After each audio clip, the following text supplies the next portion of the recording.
Well, my name is Garrett Risley with Remax Realty Associates, and today I'm joined by Shannon Anderson, owner of Village Garden Shoppe here in Mahomet since 2024. Thanks for joining me today. Thanks for having me. Yeah, so my first question for you is, one, how did you come into ownership of the shop? And two, what were you doing before you were here?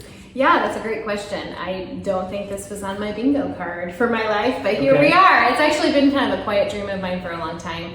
I'm a creative, so the last 20 years, really, since college, I've been a photographer. That's what my degree is in. I have a degree in photography. We have 4 young kids, and so I've been primarily home and then doing the photography thing on the side for the last, since my daughter was born in 2010.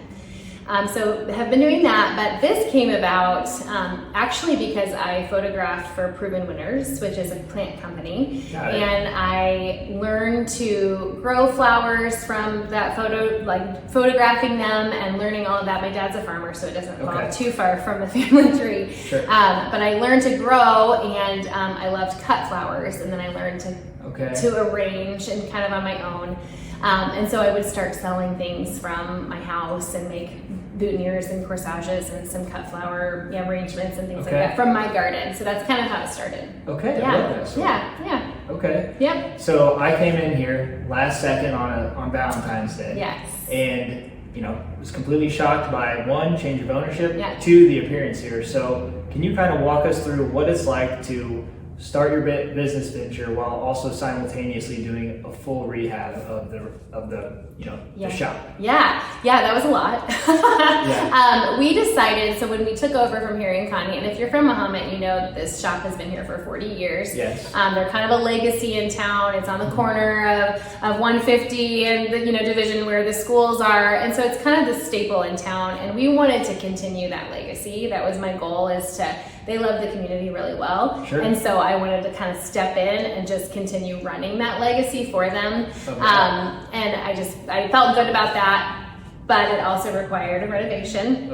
As you can tell. And so, we just kind of made it work. My contractor, who's a really good friend of ours, was kind of like, I'm gonna keep you open. I'm gonna make this work for you. And there was a lot of moving parts, moving coolers around, making sure one plug was still working so that I could plug in my coolers and plug in everything. And there was a time during Christmas that I took everything home while they were drywalling. So everything has just been, it was a lot, but it was totally worth it to just continue that.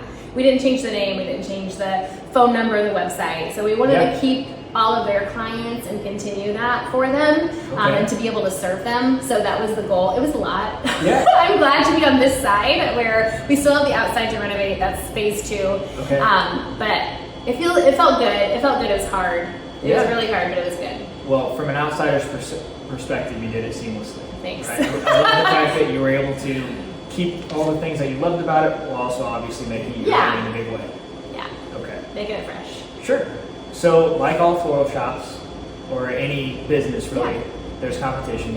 What sets this Village Garden Shoppe apart from others? Yeah, that's a great question. I think there's a couple things I hope that makes this place a little bit different. There's something really special about this place.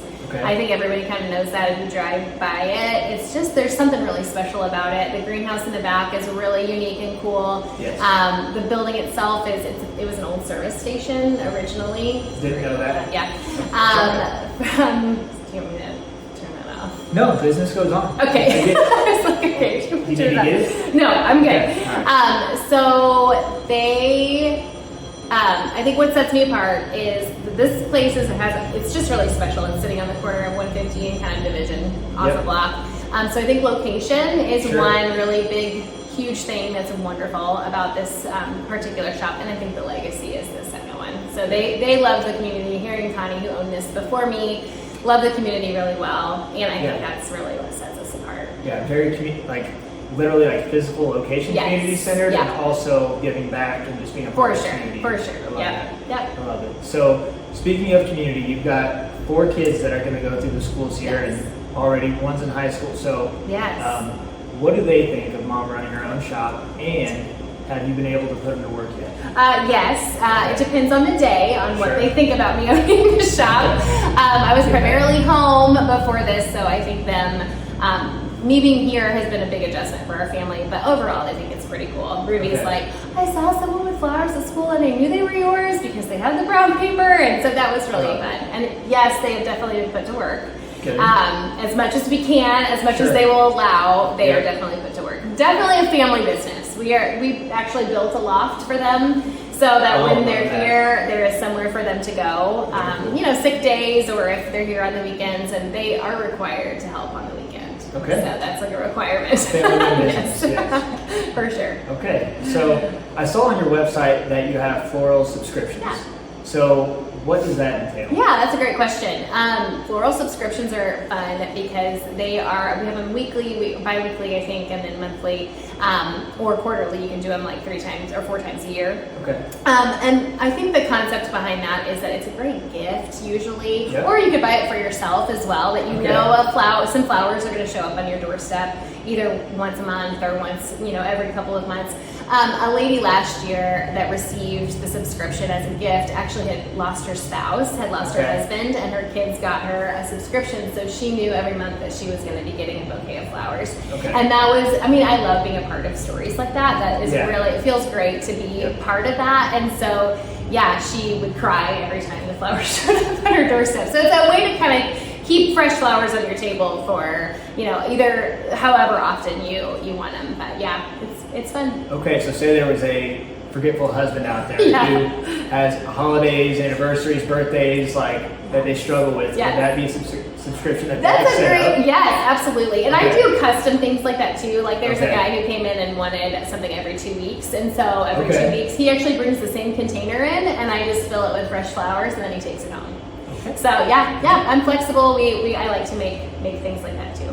Good to know. I'll let those guys know. So last question for you is, what is your go-to favorite summer flower and why?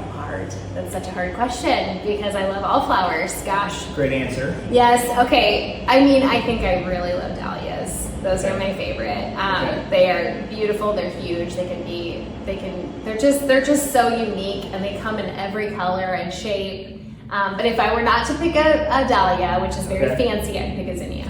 Zinnias, nobody can kill them. You can grow them anywhere, and they're happy and super colorful. Okay.